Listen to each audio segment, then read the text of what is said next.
the relation between the labor and the industry. It has to be win-win situation, But actually what's going on right now, that we are really spoiling our labor, The law has to get changed.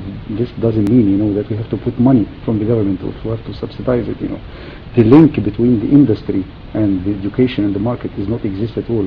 Namely, a single country in the world, in Europe and the United States, whom they are growing and whom they have serious growth without strict linking between the industry and the education. This link is not existing in Egypt, vocational education, it's dead for the last 50, 60 years. The only security for the labor and for the industry and for the economy and for the growth in the world is the vocational education. Go and visit 99% of our schools, vocational schools. It's dead. No teachers, no equipment. This is not money. This is a system, So I think what's missing here, is to have a very clear, strict strategic plan. This plan has to be doable, has to be negotiated between the government as one body, we have to have a network. Actually, the network in Egypt does not exist. So we have to build really a network, we have to build a serious strategic plan, and we have to control and to have a kind of serious implementation for such plan. So I confirm again, it's not a matter of money, it's not a matter of... Egypt is a rich country. But really what we need is a lot of improvement, in the management. Right, right. In each scales. Okay. Engineer Tolba, what do you think about the issue again of inflation and Egypt has been a country that has been suffering from inflation for a number of years now, and you see housing units, for instance, in this country almost go up 20% every year, almost. You look back at 30, 50 years back, you see this doubling 100 times, almost. You see also the meat prices, for instance, and those basic commodities. So when the workers or the low-income people cry out, usually, it's because of the inflation, not because of the wage itself. It's because of the inflation. You and Dr. Aya agreed that there needs to be coordination and strategic planning. You stressed on both these points. So what would be the basic frame of that strategic planning? And I want here to add a point about consumer protection. Do we have at all anything about consumer protection here in Egypt?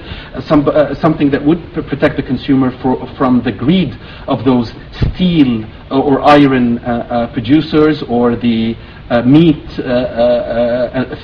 fish and white meat producers, or the cement producers. I mean, we talk about this in Egypt for so long. You feel that you can always, in Egypt, one of the few countries, you can always raise the price. You'll always find a buyer, and it's the business, the customer always losing.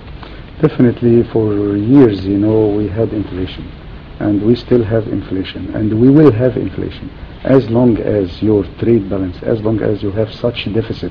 You have 2009, almost the deficit is close to $30 billion. That's 67% This is the difference between your imports and your exports. The answer, the simple answer I gave you, is productivity. As far as you are not going to be positive, your production is not going to be positive as long as you are going to go this way, having a low productivity, having a low value added. Definitely you will continue, everybody will continue suffering. And of course, such employees whom they are having low salaries is going to suffer first, So by all means, something has to get changed, We have to increase the productivity, we have to increase our GDP. Our GDP is still very modest, a comparison of the capabilities of Egypt and what can be happened in Egypt. And I have to mention, I need to get a bit out of our topic today, but this is very important because you opened this, Yes. It's the international crisis. Yes. Can you imagine Egypt is one of a few countries in the world whom they were prepared to benefit out of the international crisis, Yes. But actually up to, I would say, up to 80% we lost the chance because crisis attacked hard, countries in the Far East like China, like India, like Pakistan, especially in the textile industry. Egypt was prepared. If we had If we were able, to give seize the to give opportunity. capacity, Egypt was alternative, But actually, since we have low capacity and we have low performance, and if I can give you examples, because also we talk about, workers, they have rights, and they need also, as they have to take, they have to give. Right. But actually, if I give you a simple comparison, in the garment industry, I measured this in my factory, an Egyptian worker to finish a T-shirt, a basic T-shirt, it may take him 7 to 8 minutes, while someone from Bangladesh or Sri Lanka, he can finish it in 4 minutes. So if you neglect the quality, so now even time-wise, you are talking about almost 50 to 70% better performance. I am ready to increase the wages tomorrow by 25% if I can you get do it in 4 minutes. 50%, or if I get it in 4 minutes. And it's amazing that it's very catching that you said you have a big shortage. You still have a big shortage. I can tell you honestly, for the last... So this is an area where government can really create jobs. Figures-wise, And private sector. in my factory I have 4,000 workers. I have close to, for the last 3-4 months, more than 350 machines not working because I cannot find workers. Second, I can give you turnover figures, and this is I measured as a ex-chairman for the Ready-Made Garment Support Council, and I measured it in the whole industrial zones in Egypt, starting from Port Said to Burj Al Arab to Sadat to 10th of Ramadan. The turnover per month, the whole world is measuring the turnover per year.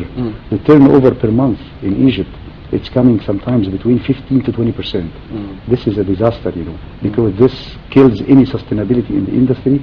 This is killing, the capacity. This is killing the quality assurance. The absenteeism inside the factories. Can you imagine after the holidays? Sometimes, in the morning we find that 20 to 25% from the workers, they are not coming. Just, they don't come to the factory. They come the day after. So It's because they are suffering from inflation. No, not suffering. No, it's a matter of really spoiling them. The law is very weak. The culture. The culture. Dr. Aya, could you tackle that? Sure, exactly. The problem Sure. we tend to be very slow in changing trends. Right, okay. Culturally, part of the problem, the biggest part of the problem in Egypt is not only finance, but actually it has to do with proper management. You can find, like Dr. Tulba, he mentioned that the work values having to do with the workers, with the Egyptian worker, it's not available. With discipline, with time management, with regards to the quality. We lost all that. So if you lose all that is a very big problem. Because many of the countries, when they wanted to invest in their HR, they actually figured out that you cannot do without investing or just concentrating on these values in their educational system. So it has to be with all our institutions. Like for example, let me tell you something. If we don't have proper human resource management in our government or in many of our organizations in Egypt, then we wouldn't be able to figure who is a good performing employee and who is a bad performing employee, because this means that he is going to receive his salary or his wage by the end of the month. It is never meant to link performance to incentives. And now, the trend, the modern, if we're speaking about new public management, we are speaking about linking performance to incentives. If you do that, then this means to be able to do that, then you should be able to have all the proper framework, the practices in the human resource management. But actually what happens is that, look at the government, you have 6 million employees. Look at the services of the government employees. Maybe there are many efforts from the part of the government to enhance that, but actually it is not felt. You see, because we have got problem with our human resource management. You might have 1 or 2 or 3 jobs, or maybe jobs for just like 3 employees are holding a position, or the requirements of that job can be held by 1 employee, because you have got the ratio of 1 employee serving 12 citizens, whereas in many of the developed countries you have got like one employee serving 35 or 37. Another problem having to do, if you don't have like... You reminded me, sorry to interrupt you, of pharmacies, because Yes. I had read a similar report on that, is that Egypt also has like something like 3 or 4 more pharmacies to one person than the international average. So it's not just the government doing that, it's also the people doing that. They see something that they can make money out of, and they just... the concept itself, and unfortunately you find people, they are, you find that there is a common trend in Egypt. They are telling you like they are running even in the private sector. They are saying that the Egyptian way of management. Right.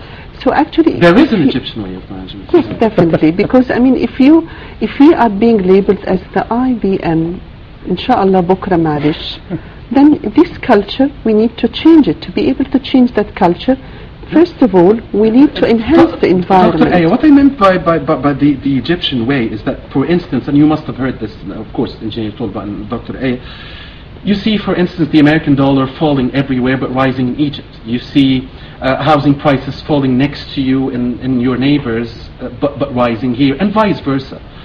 Sugar prices falling everywhere and rising here. You always have this Egyptian way. Isn't it simply because we have a monopoly? Unfortunately, there are those big guns in housing, those big guns in steel, those big guns in maybe in textile, those big guns that just simply make this union, their own union, and just force their agenda on the rest of the customers, and in the end it's the worker that doesn't really have a trade union that really represent him, or the citizen doesn't have a real union that well, actually, there are trade unions but in Egypt actually, but it is not as functional as in many countries or in developed